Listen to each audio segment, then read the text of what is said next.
State bank of India ने भारत की सर्वोच्च अदालत के आदेश के अनुसार 12 मार्च को ही निर्वाचन आयोग को इलेक्टोरल बॉन्ड से जुड़ा डाटा दे दिया था।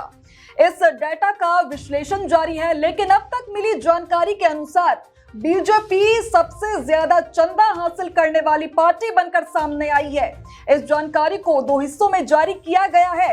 पहले हिस्से में 336 पन्नों में उन कंपनियों के नाम हैं जिन्होंने इलेक्टोरल बॉन्ड खरीदा है और उसकी राशि की जानकारी भी दी गई है, जबकि दूसरे हिस्से में 426 पन्नों में राजनीतिक दलों के नाम हैं और उन्होंने कब कितनी राशि के इलेक्टोरल बॉन्ड कैश कराए उसकी पूरी जानकारी है।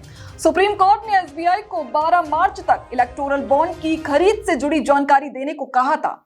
अदालत ने चुनाव आयोग से इस जानकारी को 15 मार्च की शाम 5 बजे तक अपनी वेबसाइट पर सार्वजनिक करने का निर्देश दिया था। इस जानकारी के अनुसार बीजेपी ने इस अवधि में कुल 60 अरब रुपए से अधिक के इलेक्टोरल बॉन्ड को भुनाया है। वहीं इस मामले में दूसरे नंबर पर तृणमूल कांग्रेस है, जिसने 16 अरब रुपए से अधिक के इलेक्टोरल बॉन्ड को इनकैश किया है। तो वहीं सबसे ज्यादा इलेक्टोरल बॉन्ड खरीदने वाली company future gaming and hotel services है।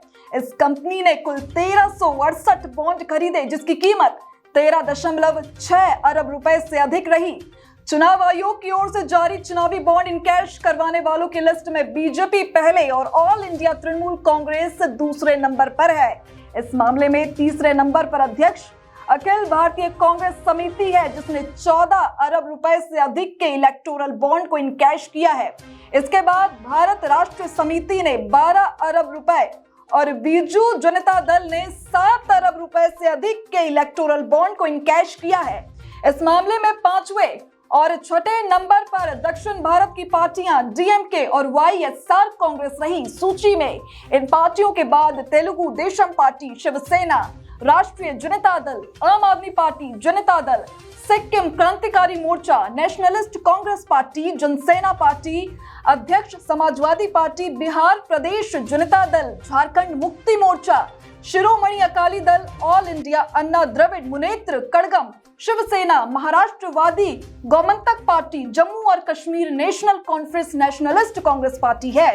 तो वहीं सबसे अधिक कीमत के इलेक्टोरल बॉन्ड खरीदने वाली कंपनियों में future gaming and hotel services के बाद mega engineering and infrastructure limited दूसरे नंबर पर है। फ्यूचर गेमिंग ने कुल 1368 बॉन्ड खरीदे, जिनकी कीमत 1368 करोड़ रुपए थी। तो वहीं मेगा इंजीनियरिंग ने 966 करोड़ रुपए के कुल 966 बॉन्ड खरीदे। चुनाव आयोग के जानकारी जारी करने के बाद वरिष्ठ अधिवक्ता प्रशांत भूषण ने चुनावी बॉन्ड खरीदने वाली दूसरे नंबर पर रहे mega engineering and infrastructure limited को लेकर सवाल किए हैं।